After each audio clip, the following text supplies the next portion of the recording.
Welcome to TV 999 news. ముందుగా headlines చూద్దాం.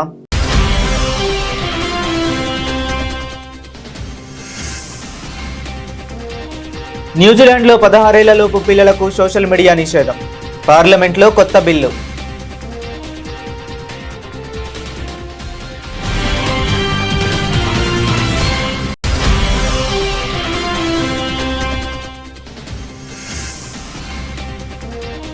Urban Naxals చేతిలో యువత భవిష్యత్తు నాశనం చేస్తున్నారు. రాహుల్ గాంధీపై యోగి తీవ్ర విమర్శలు.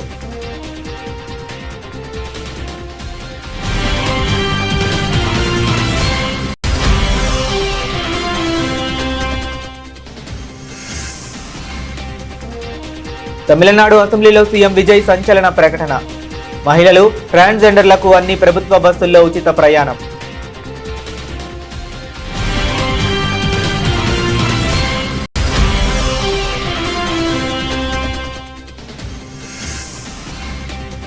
కర్ణాటక చరిత్రలో చారిత్రాత్మక నిర్ణయం.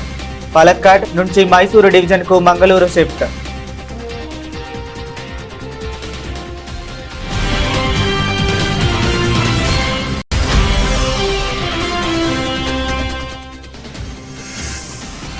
జార్ఖండ్లో రెండో విడత ఉద్యమం. జేపీఎస్సీ, జేఎస్ఎస్సీ అక్రమాలపై దేవేంద్ర మహాతో భర్తీ సుధార్ యాత్ర.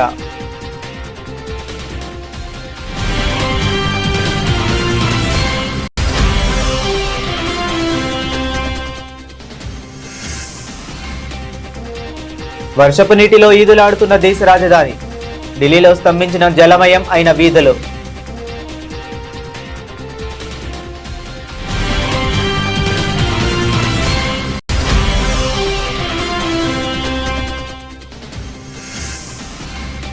పాలిటెక్నిక్ డిప్లొమా సర్టిఫికేట్లకు యూజీసీ అనుమతి లేదు. మాజీ ఎంపీ బోయినపల్లి వినోద్ కుమార్.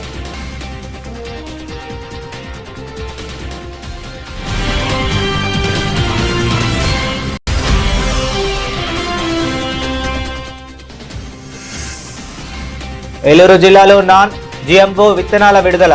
గవర్నమెంట్ సంస్థ ఎండీని అభినందించిన ఉపరాష్ట్రపతి.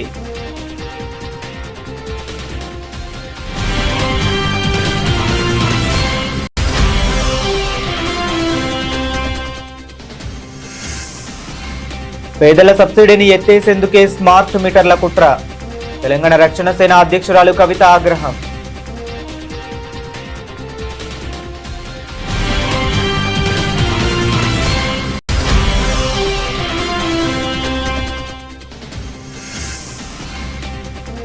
నన్ను ఎంత ఇబ్బంది పెట్టినా నా గొంతు నొక్కవేయలేరు. చంద్రబాబుకు జోగి రమేష్ ఘాట్ హెచ్చరిక.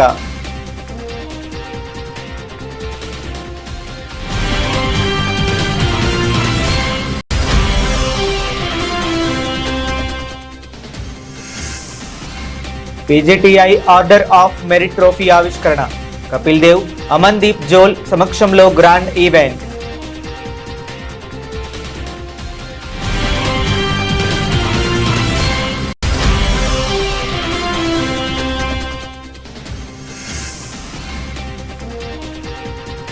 రెండు వారాల తర్వాత లాభాలు. సెన్సెక్స్, నిఫ్టీ దూకుడు.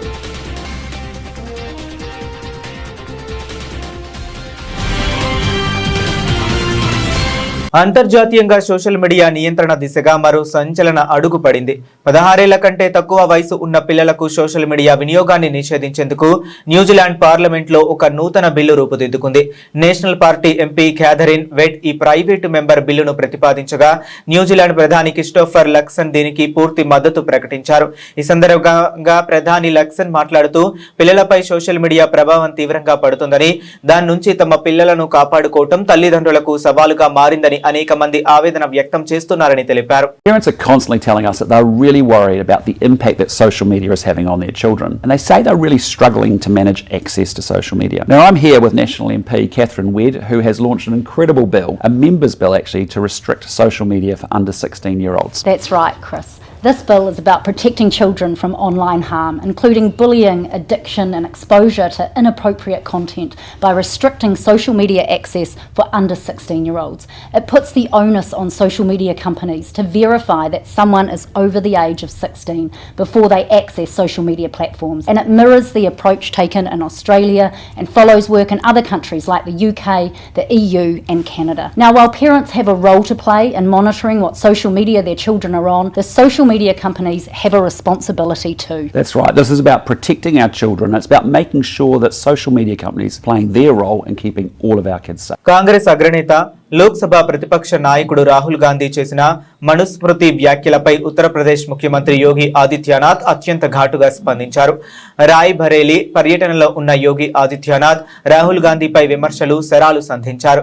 పూణేలో జరిగిన ఒక కార్యక్రమంలో రాహుల్ గాంధీ మనుస్మృతి భావజాలాన్ని విమర్శిస్తూ చేసిన వ్యాఖ్యలపై స్పందించిన సీఎం యోగి అర్బన్ నక్సల్స్ చేతిలో పడి దేశ ప్రస్తుత తరం యువత భవిష్యత్తును ఎందుకు నాశనం చేయాలని చూస్తున్నారు, భారతీయ సంస్కృతి పరంపరలను ఎందుకు ధ్వంసం చేస్తున్నారు అని నిలదీశారు.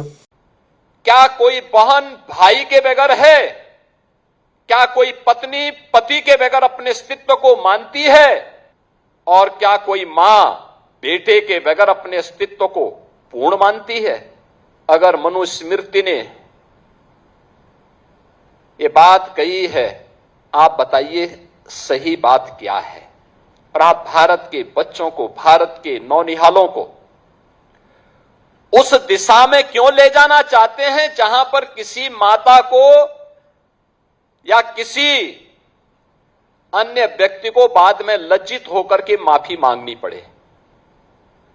आपने देखा होगा जंतर मंतर में अभी एक बेटी ने प्रधानमंत्री जी मोदी जी के प्रति किस प्रकार की अभद्र भाषा का प्रयोग किया था, और बाद में उस बेटी की मां, वह बेटी भी अपने शब्दों को वापस लेती है, माफी मांगती है. उसकी माता पिता ने भी इस बात को स्वीकार किया कि उनकी बेटी ने गलत बोला है. आप क्यों अर्बन नक्सलियों के हाथों भारत की वर्तमान पीढ़ी के भविष्य को खराब करना चाहते हैं? क्यों भारत की विरासत को बर्बाद करना चाहते हैं?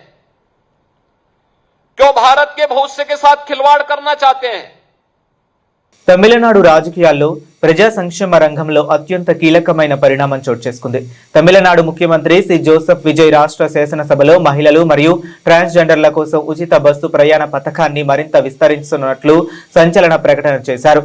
అసెంబ్లీలో రూల్ 110 కింద ప్రకటన చేస్తూ గతంలో కేవలం సాధారణ పట్టణ బస్సులకే పరిమితమైన ఉచిత ప్రయాణ సదుపాయాన్ని ఇప్పుడు ఎక్స్ప్రెస్, ఎల్ఎస్ఎస్ మరియు డీలక్స్ ప్రభుత్వ బస్సులకు కూడా వర్తింపజేయనున్నట్లు తెలిపారు. వెట్రి పయనం పేరుతో రూపొందించిన ఈ పథకం ద్వారా మహిళలకు ఎలాంటి ఆదాయ పరిమితి గాని ప్రయాణాల సంఖ్యపై పరిమితి గాని ఉండదని స్పష్టం చేశారు. ஒரு மாநிலத்தின் உண்மையான முன்னேற்றம் என்பது அதன் பொருளாதார வளர்ச்சியால் மட்டுமல்ல, பெண் கல்வி, வேலைவாய்ப்பு, மருத்துவம், வணிகம் மற்றும் சமூக வாழ்வின் அனைத்து தளங்களிலும் சுதந்திரமாகவும் பாதுகாப்பாகவும் பங்கேற்கும் வாய்ப்புகளாலும் அளவிடப்படுகிறது. மகளிரின் பயண சுதந்திரம் அவர்களின் பொருளாதார சுதந்திரத்திற்கும் குடும்பங்களின் முன்னேற்றத்திற்கும் அடித்தளமாக இருக்கிறது. தற்போது செயல்படுத்தப்பட்டு வரும் மகளிர் கட்டணமில்லா பயண திட்டத்தில் மாநகரம், நகர்ப்புறங்களில் சாதாரண மற்றும் மலைப்பகுதி பேருந்துகளில் 40 கிலோமீட்டர் வரை மட்டுமே பயணம் செய்ய அனுமதிக்கப்பட்டு வருகிறது.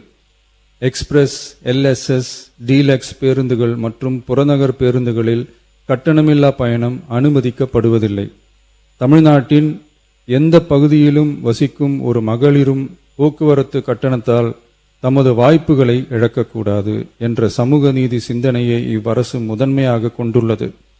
இதனை கருத்தில் கொண்டு மகளிர் கட்டணமில்லா பயண திட்டத்தை விரிவுபடுத்தி பெருமளவில் பயனளித்திடும் விதமாக வெற்றி பயணம் என்ற பெயரில் தேசத்தந்தை மகாத்மா காந்தியடிகளின் பிறந்த நாளான அக்டோபர் 2ஆம் தேதி முதல் செயல்படுத்த அரசு முடிவு செய்துள்ளது.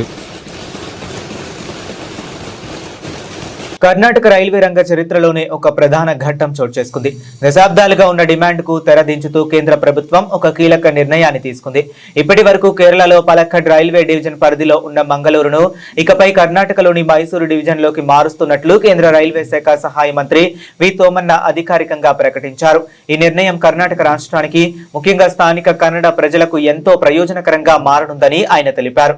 డివిజన్ మార్పు వల్ల పాలక వర్గమైన వేగం పెరగటమే కాకుండా స్థానిక కన్నడిగలకు విస్తృతమైన ఉద్యోగ అవకాశాలు లభిస్తాయని మంత్రి స్పష్టం చేశారు.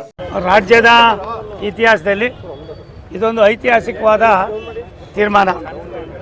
ಮಂಗಳೂರು ಪ್ರದೇಶ ಶೈಕ್ಷಣಿಕವಾಗಿ, ಆರ್ಥಿಕವಾಗಿ ಮತ್ತು ಬಂದರು ಪ್ರದೇಶವಾಗಿ ಸುಮಾರು 23 ವರ್ಷಗಳ ಕಾಲ ಏನು ಈ ಒಂದು ಪಾಲಕ್ಕಾಡ್ಗೆ ಸೇರ್ಪಡೆ ಆಗಿತ್ತು, ಅದನ್ನು ತಾಂತ್ರಿಕ ತಜ್ಞರ ಸಮಿತಿಯನ್ನು ನೇಮಕ ಮಾಡಿ ಜುಲೈ 17ನೇ ತಾರೀಕು 2024ಕ್ಕೆ ಲೋಕಸಭಾ ಸದಸ್ಯರಾಗಿ ರಾಷ್ಟ್ರದ ಪ್ರಧಾನಮಂತ್ರಿಗಳು ನನ್ನನ್ನು ಮಂತ್ರಿ ಮಾಡಿದ ಮೇಲೆ ನನ್ನ ಮೊದಲನೇ ಸಭೆ ಮಾಡಿದ್ದು ಕೊಂಕಣ್ ರೈಲ್ವೆ, ನೈಋತ್ಯ ರೈಲ್ವೆ ಮತ್ತು ಸೆಂಟ್ರಲ್ ರೈಲ್ವೆ 3 ಭಾಗದ ಜನರಲ್ ಮ್ಯಾನೇಜರ್ನ ಕರೆದು ನಾನು ಕರ್ನಾಟಕದ ಮೂಲಭೂತ ಸೌಕರ್ಯಗಳ ಅಭಿವೃದ್ಧಿಯ ಮಂತ್ರಿಯೂ ಕೂಡ ಆಗಿದ್ದರಿಂದ ಈ ಒಂದು ಇದರ ಬಗ್ಗೆ ತುಂಬ ಗಾಂಭೀರ್ಯತೆಯನ್ನು ಅರ್ಥ ಮಾಡಿಕೊಂಡು ಅದು ಸಭೆಯನ್ನು ಮಾಡಿದ ಮೇಲೆ ಸುಮಾರು ಸಾವಿರಾರು ಜನ ಸೇರಿದ್ರು.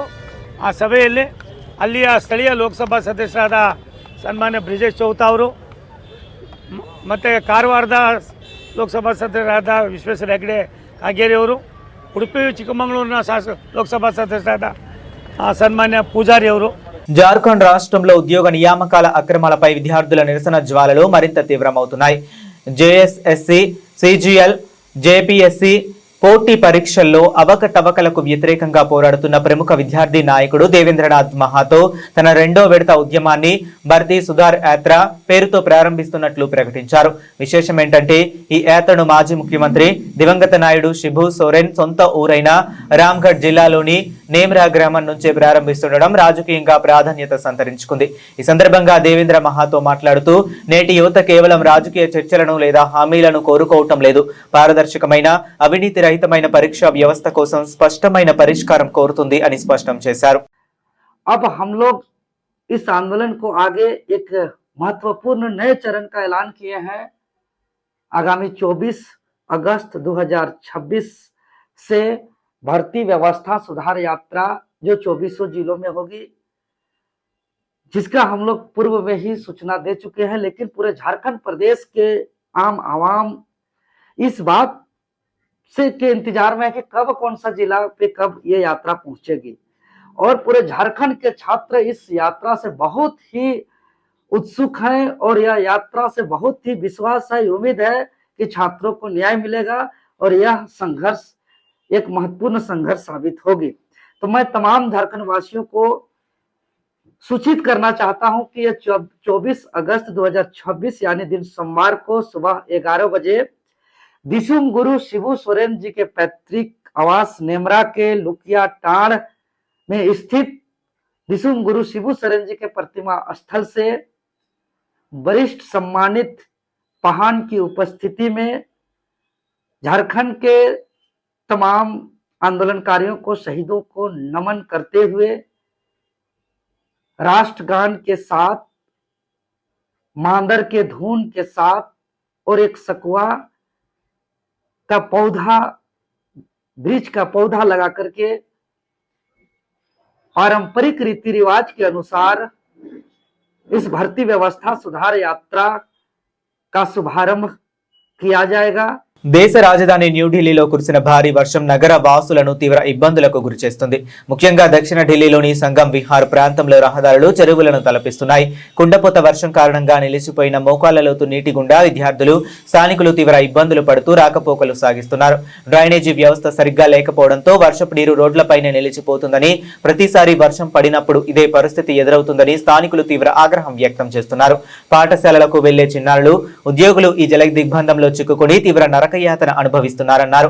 రహదారులపై భారీగా నీరు చేరడంతో పలు ప్రాంతాల్లో ట్రాఫిక్ తీవ్రంగా స్తంభించిపోయింది. మున్సిపల్ అధికారులు తక్షణమే స్పందించి నీటిని తొలగించే ఏర్పాట్లు చేయాలని, శాశ్వత డ్రైనేజీ పరిష్కారం చూపాలని సంగం విహార్ ప్రజలు డిమాండ్ చేస్తున్నారు. తెలంగాణలో పాలిటెక్నిక్ విద్యార్థుల ఆందోళనలు రోజురోజుకి ఉధృతమవుతున్నాయి. ప్రభుత్వం తీసుకువచ్చిన జీవో 97ను తక్షణమే రద్దు చేయాలని డిమాండ్ చేస్తూ గత 10 రోజులుగా విద్యార్థులు రాష్ట్ర వ్యాప్తంగా ధర్నాలు నిర్వహిస్తున్నారు. రాష్ట్రంలోని పాలిటెక్నిక్ కాలేజీలను స్కిల్స్ యూనివర్సిటీకి అఫిలియేట్ చేయడాన్ని విద్యార్థులు తీవ్రంగా వ్యతిరేకిస్తున్నారు. ఈ నిర్ణయం వల్ల తమ విద్యా భవిష్యత్తు ప్రశ్నార్థకంగా మారుతుందని ఆందోళన వ్యక్తం చేస్తున్నారు. ఈ అంశంపై బీఆర్ఎస్ నాయకుడు మాజీ ఎంపీ బోయినపల్లి వినోద్ కుమార్ తీవ్ర స్థాయిలో స్పందించారు. ప్రభుత్వం మొండి వైఖరి వీడి పాలిటెక్నిక్ విద్యార్థుల భవిష్యత్తును కాపాడాలని, తక్షణమే జీవో 97ను ఉపసంహరించుకోవాలని వినోద్ కుమార్ డిమాండ్ చేశారు. గత 10 రోజుల నుండి తెలంగాణ రాష్ట్రంలో పాలిటెక్నిక్ స్టూడెంట్స్ వీళ్ళంతా కూడా స్ట్రైక్ చేస్తున్నారు. కారణం ఏందని తెలుసుకుంటే, తెలంగాణ రాష్ట్ర ప్రభుత్వము 16th ఆగస్ట్ నాడు ఒక జీవో 97 ఇష్యూ చేసింది. దీంట్లో ఏం చెప్పారంటే, ఇప్పుడు ఉన్నటువంటి పాలిటెక్నిక్ కాలేజెస్ అన్నీ కూడా ఒక కొత్త ఇన్స్టిట్యూషన్ని ఏర్పాటు చేస్తున్నారు జియో ద్వారా. అది ఏంటంటే, ప్రస్తుతం ఉన్నటువంటి labour, employment, training and factories department మొత్తాన్ని skill, human capital and knowledge training initiatives Shakti అనే పేరిట ఆ డిపార్ట్మెంట్ ని నామకరణం చేశారు. అంటే రీనేమ్ చేశారు. ఉన్న పేరుని మార్చేసి ఈ పేరు పెట్టారు. పెట్టి దీన్ని మరి డిపార్ట్మెంట్ ఆఫ్ లేబరు, ఎడ్యుకేషన్ కాకుండా యంగ్ ఇండియా స్కిల్స్ యూనివర్సిటీ ఏదైతే YSU మన ముఖ్యమంత్రి రేవంత్ రెడ్డి గారి మదిలో ఉన్నటువంటి ఆలోచన ఒక స్కిల్ యూనివర్సిటీ పెట్టాలని. మంచిదే, పెట్టడంలో తప్పేం లేదు. అది దాదాపు 2 సంవత్సరాల పెట్టి కూడా దానికి ఇవి అఫిలియేట్ చేశాడు. Number 2nd point. 3rd point ఏం చేశాడు, all industrial training institutes ITIs ఉన్నాయి, అడ్వాన్స్ టెక్నాలజీ సెంటర్స్ ATCs, వీటన్నిటిని కూడా ఈ స్కిల్ యూనివర్సిటీకి అఫిలియేట్ చేశాడు. తర్వాత 4th point, all polytechnic colleges shall be brought under Young India Skills University framework and ecosystem అన్నాడు. ఈ 4th పాయింట్కి మాత్రమే ఈ విద్యార్థులందరూ కూడా ఆబ్జెక్ట్ చేస్తున్నారు. ఈ 3 నువ్వు ITSని, అడ్వాన్స్ స్కిల్ సెంటర్స్ని స్కిల్ యూనివర్సిటీకి పరిధిలో తెచ్చుకున్నా మాకేం అభ్యంతరం లేదు. కానీ మా పాలిటెక్నిక్ కాలేజెస్ని మీరు ఈ స్కిల్ యూనివర్సిటీకి అఫిలియేషన్ చేయడం కరెక్ట్ కాదు అనేది వాళ్ళ అభిప్రాయం. గత 10 రోజుల నుంచి పెద్ద ఎత్తున నిరసనలు తెలియజేస్తున్నారు. అయితే ఒక బాధ్యతాయుతమైనటువంటి ఒక రాజకీయ పార్టీ తరఫున, మా పార్టీ BRS తరఫున మేము కొంచెం దీన్ని క్షుణ్ణంగా లోతుగా మేము ఆలోచన చేయడం జరిగింది. ఈ జీవో మొత్తంలో మళ్ళీ ఏం చెప్తాడు, young India skills university act 2024ను, తెలంగాణ ఎడ్యుకేషన్ యాక్ట్ 1982, ఈ రెండింటిని కూడా ఏమైనా అమెండ్మెంట్ చేయాలన్నా లేదా కొత్త చట్టాలు తీసుకురావాలన్నా మీరు ఆలోచన చేయమని చెప్పి చీఫ్ సెక్రటరీ గారు ఇచ్చినటువంటి జీవో ఇది. స్కిల్ యూనివర్సిటీ అంటే ఏంది అనేది మళ్ళీ లోతుగా నేను పరిశీలించడం జరిగింది. గెజిట్ పబ్లికేషన్ ఎప్పుడు వచ్చింది? ఇది ఆగస్ట్ 14, అంటే ఖచ్చితంగా 2 సంవత్సరాల క్రితం, 2024 ఆగస్ట్ 14 నాడు 2 సంవత్సరాల క్రితము స్కిల్ యూనివర్సిటీ మన రాష్ట్ర శాసనసభ చట్టం ద్వారా ఏర్పడ్డది. ఈ స్కిల్ యూనివర్సిటీ మొత్తం గెజిట్ మొత్తం ఈ జీవోస్ అన్ని ఈ చట్టంలో ఉన్నటువంటి అవన్నీ కూడా చూడడం జరిగింది. అయితే ఈ స్కిల్ యూనివర్సిటీ చట్టం బానే ఉంది, కానీ ఈ యూనివర్సిటీకి కేంద్ర ప్రభుత్వం UGC ఏదైతే దాన్ని రికగ్నైజేషన్ చేసిందో అది 19th నవంబర్ 24 నాడు UGC ఒక లెటర్ ద్వారా దీన్ని రికగ్నైజ్ చేసింది స్కిల్ యూనివర్సిటీని. దీంట్లో ఏం చెప్తుంది, the university is empowered to award degrees as specified by the UGC under section 22 of the UGC act 1956. అంటే ఈ స్కిల్ యూనివర్సిటీ కేవలము డిగ్రీలు మాత్రమే అవార్డు చేసేటానికి ఈ UGC పర్మిషన్ ఇచ్చింది. ఏది? Skill university. మరి ఈ పిల్లలు చదువుకునేది డిగ్రీ కాదు, ఈ పిల్లలు చదువుకునేది ఏంది? Polytechnic. It is only diploma. Eluru జిల్లా నూజివీడు నియోజకవర్గం ముసునూరులో జరిగిన చారిత్రాత్మక విత్తనావిష్కరణ కార్యక్రమంలో ఓ ఆసక్తికర సన్నివేశం చోటు చేసుకుంది. దేశంలోనే మొదటిసారిగా రూపొందించిన నాన్ GMO పాప్కార్న్ హైబ్రిడ్ విత్తనాన్ని ఆవిష్కరించిన అనంతరం భారత ఉపరాష్ట్రపతి సిపి రాధాకృష్ణన్ తన ప్రసంగాన్ని తెలుగులోనే ప్రారంభించి సభలోని వారిని విశేషంగా ఆకట్టుకున్నారు. ఈ సందర్భంగా ఆయన మాట్లాడుతూ, నాకు తెలుగు అర్థమవుతుంది, కానీ ధారాళంగా మాట్లాడలేను అని చిరునవ్వుతో పేర్కొన్నారు. 2 నెలల క్రితం ఒక తమిళ పత్రికలో గవర్నమెంట్ సంస్థ MD పట్టాభి విజయగాథను చదివేనని గుర్తు చేసుకున్నారు. ఒకే ఒక ఉత్పత్తితో ప్రపంచ స్థాయి గుర్తింపు తీసుకురావడంపై ఆయన ఎండి పట్టాభిని ప్రత్యేకంగా అభినందించారు. అనంతరం దేశంలో జరుపుకునే పంటల పండుగల ప్రాశస్త్యాన్ని ఉపరాష్ట్రపతి వివరించారు. ప్రతి సంవత్సరం జనవరి 14న దేశమంతా కలిసి ఐక్యతతో పంటల పండుగను జరుపుకుంటామని తెలిపారు. ఆంధ్రప్రదేశ్, తెలంగాణ రాష్ట్రాల్లో సంక్రాంతిగా, తమిళనాడులో పొంగల్గా, పంజాబ్లో లోహ్రీగా, అసోంలో బహుగా విభిన్న పేర్లతో ఘనంగా నిర్వహించుకుంటామని ఆయన పేర్కొన్నారు. తెలంగాణలో గృహ విద్యుత్తు కనెక్షన్లకు స్మార్ట్ మీటర్లు అమర్చాలన్న ప్రభుత్వ నిర్ణయం తీవ్ర రాజకీయ దుమారాన్ని రేపుతుంది. రేవంత్ రెడ్డి నేతృత్వంలోని కాంగ్రెస్ ప్రభుత్వం పేదల పక్షాన కాకుండా కార్పొరేట్ పేదల పక్షాన నిలిచిందని తెలంగాణ రక్షణ సేన అధ్యక్షురాలు కల్వకుంట్ల కవిత తీవ్ర స్థాయిలో విమర్శలు గుప్పించారు. కార్పొరేట్ సంస్థలతో కుమ్మక్కై పేద ప్రజలకు అందుతున్న విద్యుత్ సబ్సిడీలను ఎత్తివేసేందుకు ప్రభుత్వం కుట్ర పన్నుతుందని ఆరోపించారు. కేంద్ర ప్రభుత్వం తీసుకున్న తలా తోకాలేని విధానాల ముందు రేవంత్ ప్రభుత్వం మోకరిల్లుతుందని ఎద్దేవా చేశారు. జై తెలంగాణ. అందరికీ నమస్కారం. తెలంగాణ రాష్ట్ర ప్రభుత్వం పేదల పక్షాన లేదు, పెద్దల పక్షానే ఉందని పదే పదే నిరూపించుకుంటా ఉంది. ఈ మధ్య గవర్నమెంట్ అంతా కూడా స్మార్ట్ మీటర్లు పెట్టబోతున్నాం అనేటటువంటి అంశాన్ని హైలైట్ చేసి చెప్పేటటువంటి ప్రయత్నం చేస్తుంది. మొన్ననే సిఎండి గారు కూడా ప్రకటన చేయడం జరిగింది, మేము త్వరలో స్మార్ట్ మీటర్స్ పెడతామని చెప్పి. అట్లనే నెక్లెస్ రోడ్లో కూడా ఒక ఎగ్జిబిషన్ పెట్టిండ్రు, ఎట్లా స్మార్ట్ మీటర్స్ బాగుంటాయి ఏంది అని. అంటే పబ్లిక్ని ఒక మైండ్ వాష్ చేసే ప్రయత్నం చేస్తున్నారు. ఈ సందర్భంగా తెలంగాణ ప్రజలకు నేను ఒక 2-3 విషయాలు చెప్పాలనుకుంటున్నాను. ఆల్రెడీ మన తెలంగాణ రాష్ట్రంలో ఉన్నవన్నీ కూడా స్మార్ట్ మీటర్సే. ఇప్పుడు ముందు లెక్క ఎవరు కూడా పోయి పెన్ను పేపర్ పట్టుకొని రీడింగ్ రాసుకునే అవసరం లేదు. ఒక చిన్న మెషిన్ ఉంటుంది, దాన్ని తీసుకొని మీటర్ దగ్గరికి పోగానే ఆటోమేటిక్గా రీడింగ్ వస్తుంది. స్మార్ట్ మీటరే ఇప్పుడు కూడా ఉన్నది. కానీ ఇప్పుడు వీళ్ళు ప్రపోజ్ చేసేటటువంటి కొత్త మీటర్ ఏంటంటే, ఏదైతే రైతులు ఢిల్లీ సింగ్ బార్డర్ దగ్గర ఉద్యమం చేస్తే నల్ల చట్టాలు తొలగించిండ్రో, ఆ నల్ల చట్టాల్లో భాగంగా అదానీ వాళ్ళ కంపెనీకి సంబంధించి మీటర్లు ఏవైతే వ్యవసాయానికి పెట్టాలనుకున్నారో, ఇప్పుడు కొత్తగా కేంద్ర ప్రభుత్వం ఒక కొత్త పథకం తీసుకొచ్చింది. దాన్ని రాష్ట్ర ప్రభుత్వం సంతకం పెట్టి ఒప్పుకొని ఇవాళ కొత్త స్మార్ట్ మీటర్లు పెట్టాలనుకుంటుంది. మరి కొత్త స్మార్ట్ మీటర్లు పెడితే నష్టమేంది అంటే, ఇవి మన సెల్ ఫోన్ ఎట్లయితే మనం మొదలే ఒక 1000 రూపాయలు, 500, 100 రూపాయలు పెట్టి ప్రీపెయిడ్ ఎట్లా చేసుకుంటామో అట్లా ప్రీపెయిడ్ స్మార్ట్ మీటర్లు పెట్టాలనుకుంటున్నారు. సరే, మొన్న మనందరం కూడా ఈఆర్సీలో గొడవ చేస్తే వ్యవసాయానికి పెట్టమని చెప్పిండ్రు. కానీ ఇప్పుడు మళ్ళీ మొత్తం పబ్లిక్కి పెట్టాలి, ప్రతి ఇంటికి కూడా స్మార్ట్ మీటర్ పెట్టాలనే ఒక ప్లాన్ చేస్తూ ఉన్నారు. దీనివల్ల నష్టమేంది? ఆల్రెడీ ఉత్తరప్రదేశ్లో ఈ ఎక్స్పెరిమెంట్ అయితే మొత్తం ప్రతి ఇంట్లోంచి మీటర్లు బిక్కొచ్చి ఎలక్ట్రిసిటీ ఆఫీసులలో మీటర్లు వేసి వెళ్ళిపోతున్నటువంటి పరిస్థితి ఉన్నది. మన దగ్గర కూడా క్రితం ప్రభుత్వంలో తెలంగాణలో గవర్నమెంట్ ఆఫీసుల్లో ఈ ప్రీపెయిడ్ స్మార్ట్ మీటర్ పెడితే సడన్గా అర్ధరాత్రి లేకపోతే ఏ టెలికాన్ఫరెన్స్ అవుతున్నప్పుడు కరెంట్ పోతుంది. ఎందుకంటే 100 రూపాయలకు మీరు ఛార్జ్ చేస్తే 100 రూపాయల యూనిట్స్ కాగానే ఆ కరెంట్ ఆగిపోవడం అనేది జరుగుతుంది. సో ఇమాజిన్ చేయండి ఒక్కసారి, ఇవే మీటర్లు మన ఇళ్లల్లో పెడితే మరి గవర్నమెంట్ ఇస్తా అన్న ఫ్రీ సబ్సిడీ 200 యూనిట్ల పరిస్థితి ఏమవుతుంది? సెలూన్లకు ఇవ్వాల్సినటువంటి డబ్బులు ఇప్పటికే వీళ్ళు ఎగబెడుతున్నారు. ఒకవేళ సెలూన్లలో కూడా స్మార్ట్ మీటర్లు పెడితే మనం ఏ కటింగో గిటింగో వేసేటప్పుడు మధ్యలో కరెంట్ పోతుంది, ఉన్న బిజినెస్ కాస్త పోయే పరిస్థితి ఉంటుంది.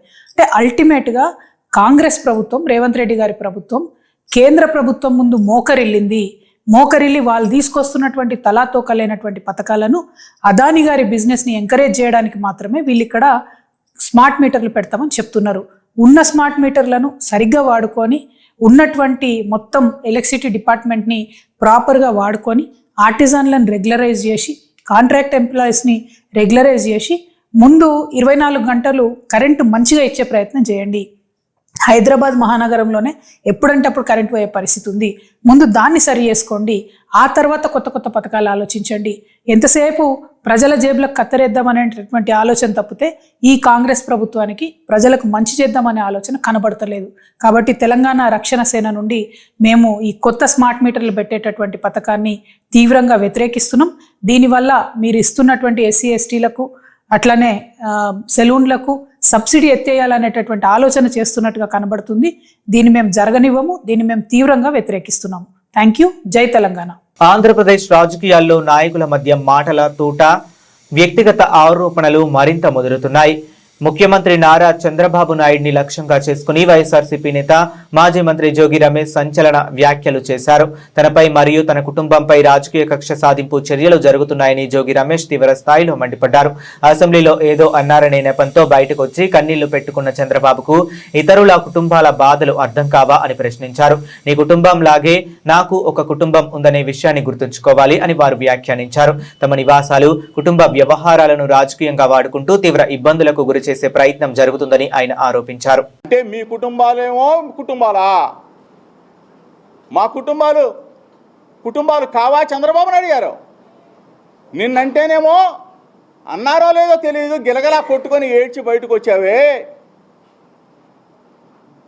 మేము దయచేసి అడుగుతా ఉన్నా, ఐటీడీపీ ద్వారా వ్యాపారం చేశారే, ఐటీడీపీ ద్వారా తెలుగుదేశం పార్టీ ద్వారా కొన్ని ఛానల్స్ని హైయర్ చేసుకున్నావే.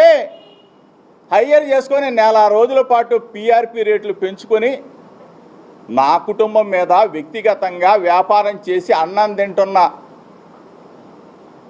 దుర్మార్గులను అడుగుతా ఉన్నా. రాజకీయంగా ఎదుర్కో, రాజకీయంగా రా.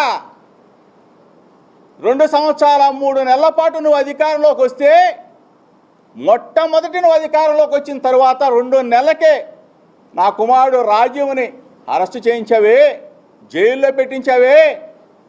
అయినా దడవలా. చంద్రబాబు నాయుడు ఇంటి దగ్గర ధర్నా చేశానని చెప్పేసి సుప్రీంకోర్టు దాకా వెళ్ళి జోగి రమేష్ని అరెస్టు చేయాలని చెప్పేసి తపన పడ్డావే.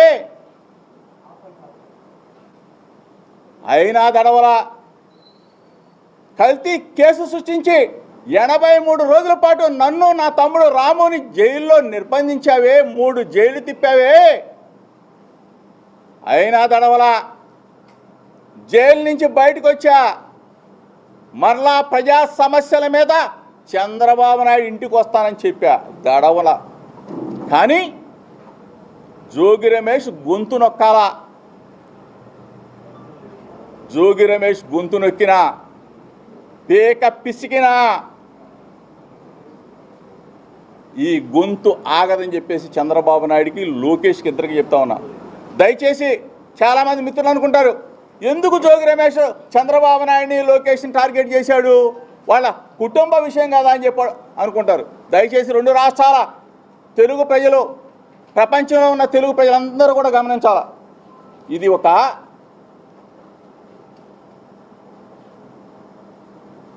కథ, స్క్రీన్ ప్లే, డైరెక్షన్, యాక్షన్ అందరూ కూడా ఎవరనేది ఈ ప్రపంచానికి తెలుసు. ఎఫ్ఐఆర్లో పొందుపరిచిన అంశాలన్నీ కూడా ఒక్కసారి మీరు దయచేసి మీడియా మిత్రులు, రాష్ట్ర ప్రజలకి తెలియజెప్పండి. తెలుసు దాంట్లో ఉన్న విషయాల్ని. ఎక్కడికి వెళ్ళారు మీరు?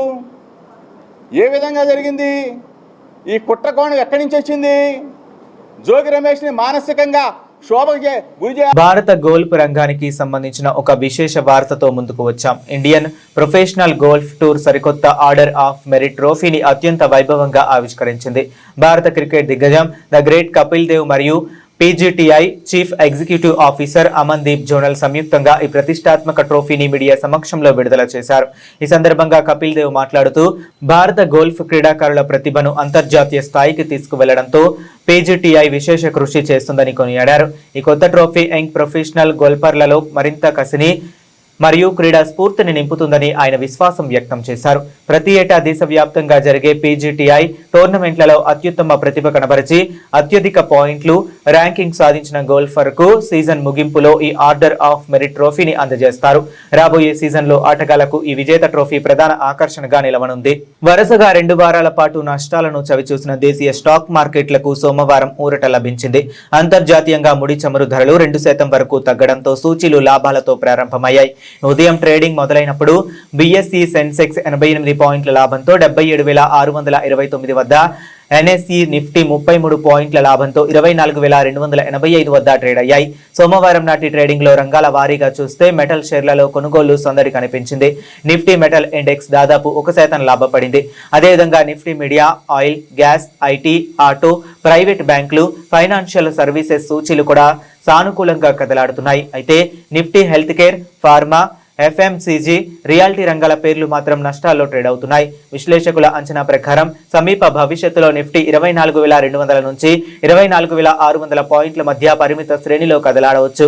దేశీయ ఆర్థిక వ్యవస్థ బలంగా ఉండడం, కంపెనీల ఫలితాలు మెరుగ్గా ఉండడం మార్కెట్ కు మద్దతు ఇస్తున్నప్పటికీ అధిక ముడి చమురు ధరలు, అంతర్జాతీయ ఉద్రిక్తతలు లాభాలకు అడ్డుకట్ట వేయవచ్చని వారు భావిస్తున్నారు. బులెటిన్ ముగించే ముందు మరొకసారి హెడ్లైన్స్ చూద్దాం.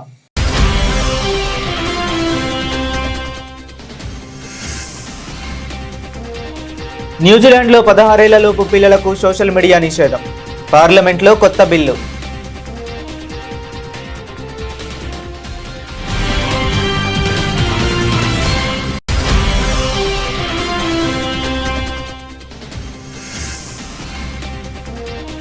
అర్బన్ నక్సల్స్ చేతిలో యువత భవిష్యత్తు నాశనం చేస్తున్నారు.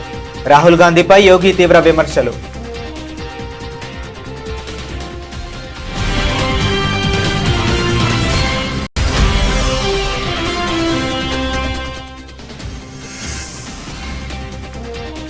తమిళనాడు అసెంబ్లీలో సీఎం విజయ్ సంచలన ప్రకటన. మహిళలు, ట్రాన్స్జెండర్లకు అన్ని ప్రభుత్వ బస్సుల్లో ఉచిత ప్రయాణం.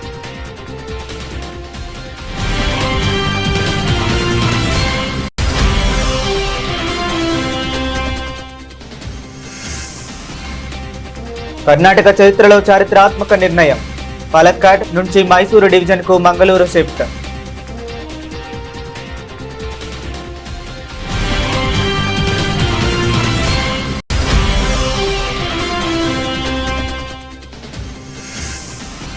జార్ఖండ్ లో రెండో విడత ఉద్యమం. జేపీఎస్సీ, జేఎస్ఎస్సీ అక్రమాలపై దేవేంద్ర మహాతో భర్తీ సుధార్ యాత్ర.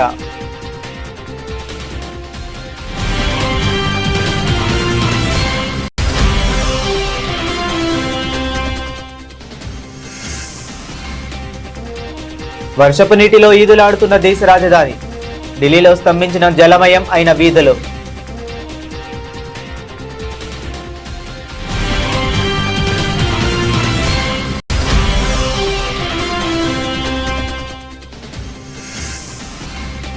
పాలిటెక్నిక్ డిప్లొమా సర్టిఫికేట్లకు యూజీసీ అనుమతి లేదు. మాజీ ఎంపీ బోయినపల్లి వినోద్ కుమార్.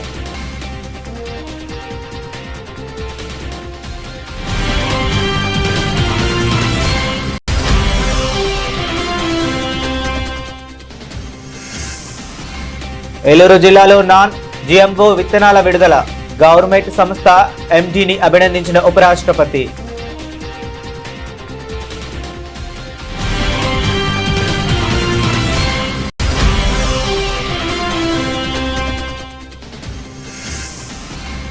పేదల సబ్సిడీని ఎత్తేసేందుకే స్మార్ట్ మీటర్ల కుట్ర. తెలంగాణ రక్షణ సేన అధ్యక్షురాలు కవిత ఆగ్రహం.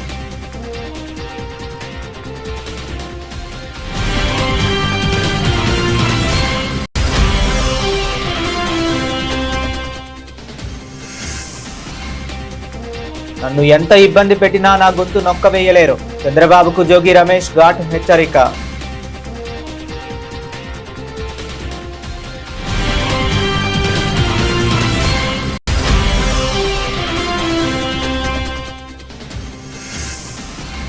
పీజీటీఐ ఆర్డర్ ఆఫ్ మెరిట్ ట్రోఫీ ఆవిష్కరణ. కపిల్ దేవ్, అమన్దీప్ జోల్ సమక్షంలో గ్రాండ్ ఈవెంట్.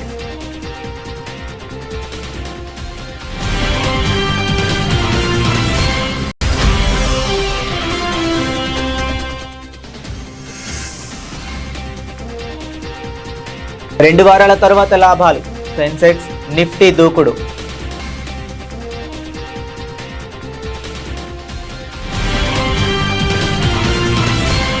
ఇవి ఇప్పటి వరకు ఉన్న అప్డేట్స్. మరిన్ని అప్డేట్స్ కోసం కీప్ వాచింగ్.